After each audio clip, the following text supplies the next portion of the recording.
Welcome back to the channel with me, your host, Dr. Debra Durst, and my co-host.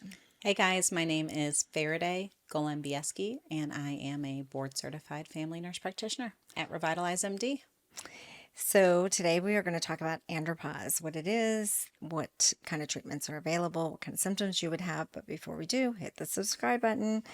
So we'll get into it now. What is andropause exactly?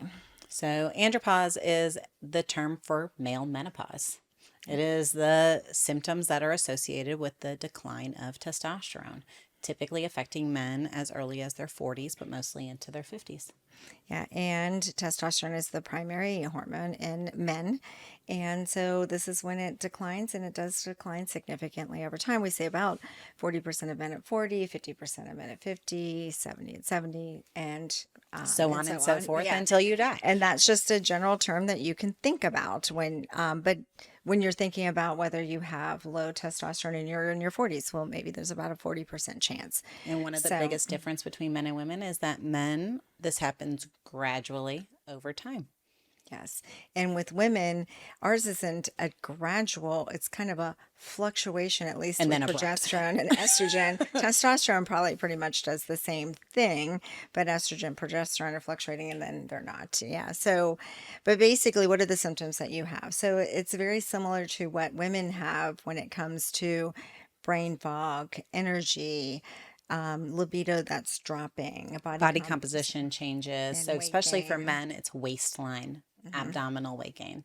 And things you don't think about: sleep and mood. So you will sleep poorly when your testosterone drops, and then just that mood is it's a life force for men and for women.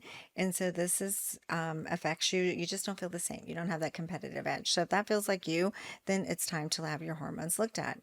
And then the behind the scenes things that it does, like testosterone, we'll just talk about all the preventative stuff. So stick around to the very end of it. So, testosterone, when we're doing levels, we have those symptoms. A man is thinking, and we see this on a daily basis, there's something that's bothering them and prompts them to come into the office. So, it could be energy for one, it could be weight gain, it could be recovery. That's one we didn't mention.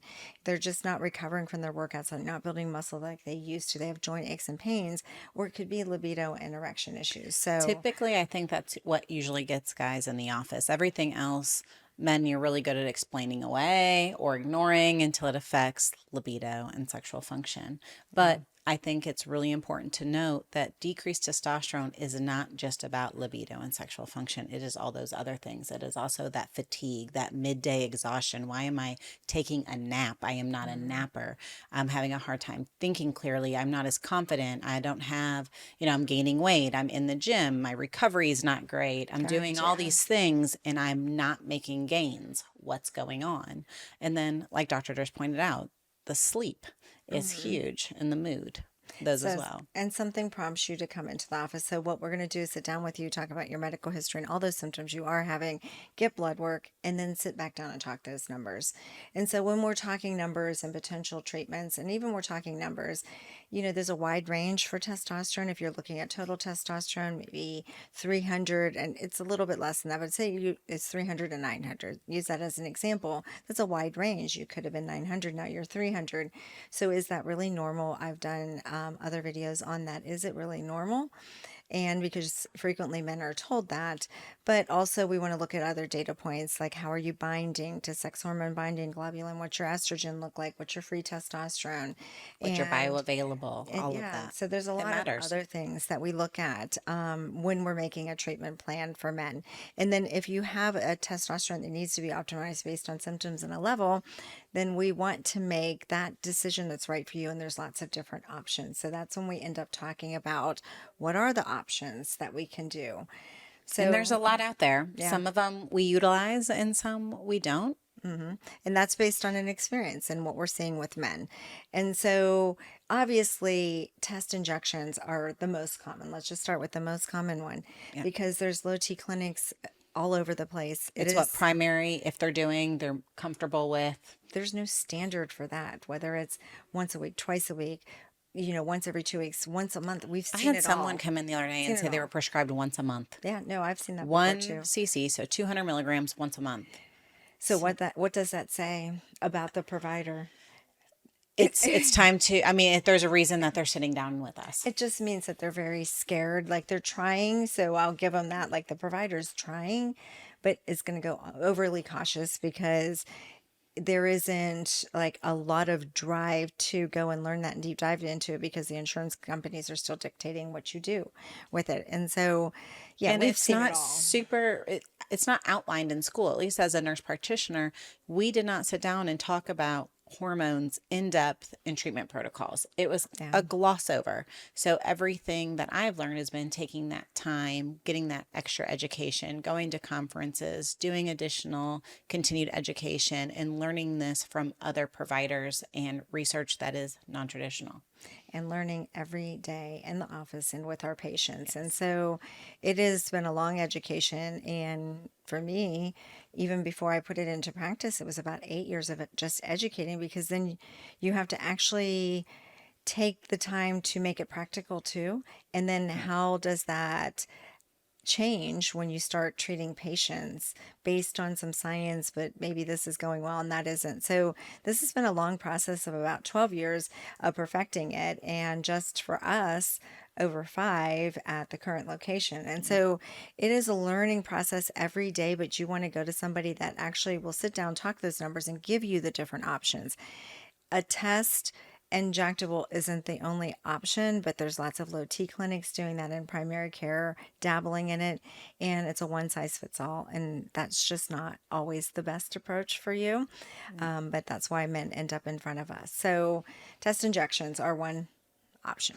And again, most of the time, you are actually going to be using that at least twice a week. And so, anybody At getting least through our clinic. yeah. Well, anybody getting in really across the board, at least that Should should be be. done because of the half life. And so, if you're doing it once every 2 weeks or once a month, it probably is not, because you could split that dose and do it twice a week. And again, a 3 to 4 day half life would dictate that is your dosing schedule. So that's one option.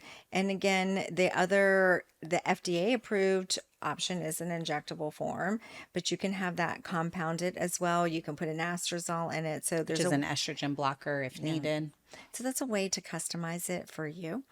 And so, The other common option for treatment would be creams. yes, and that's an FDA approved formulation as well, or So formulations. creams or gels, they're typically applied upper arm, shoulder, and with that, you're using it daily. What we see in labs and clinic is that those patients tend to yo-yo a lot on their hormone levels. We see highs and lows on their testosterone, or we have trouble getting their testosterone high enough to be beneficial without using a lot of creams.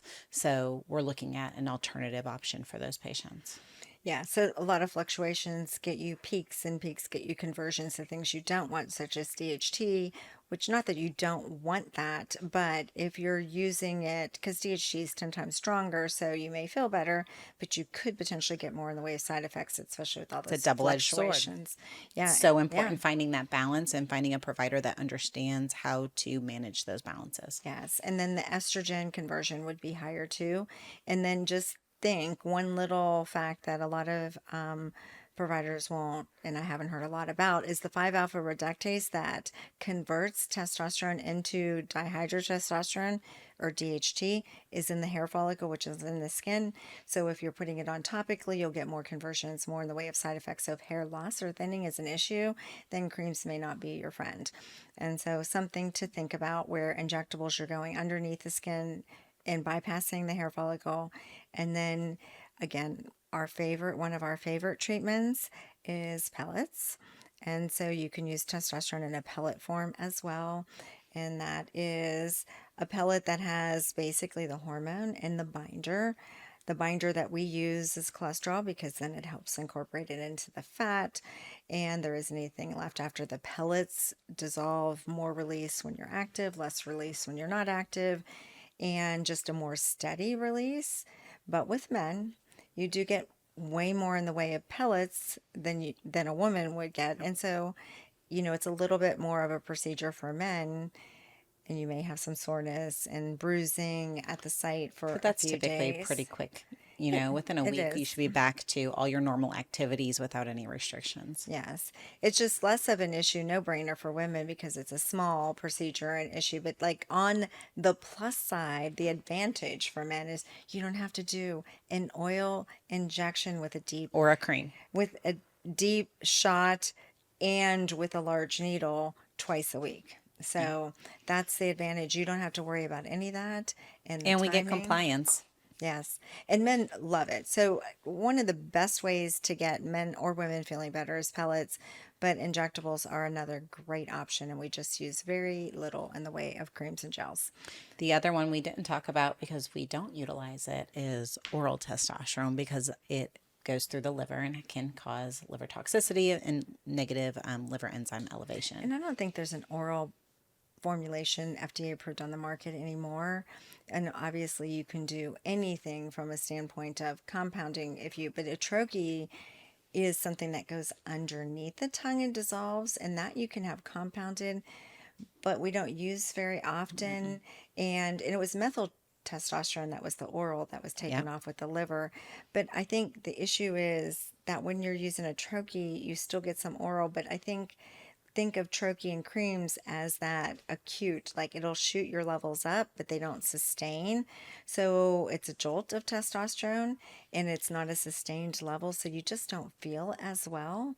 And it's almost like a troche could be used pre-sex or pre-workout for a little, jolt Yeah, of but there's other something. things for that Yeah, correct. And that so are way we better don't, we utilized actually don't use it at all. in the troche form and again, creams or gels. So injections and pellets are our preferred way for all the reasons that we just And mentioned. we So, see less negative side effects, better compliance, stable levels, better control overall, and our men tend to feel better on one of those two options. and we, again, are seeing this on a daily basis all day long that men are happy with one of those two routes. And so, anyhow, let us know what you think. That's Andropause in a nutshell, the symptoms you have, some labs and some frequent touch points with patients, and then our treatment preferred options.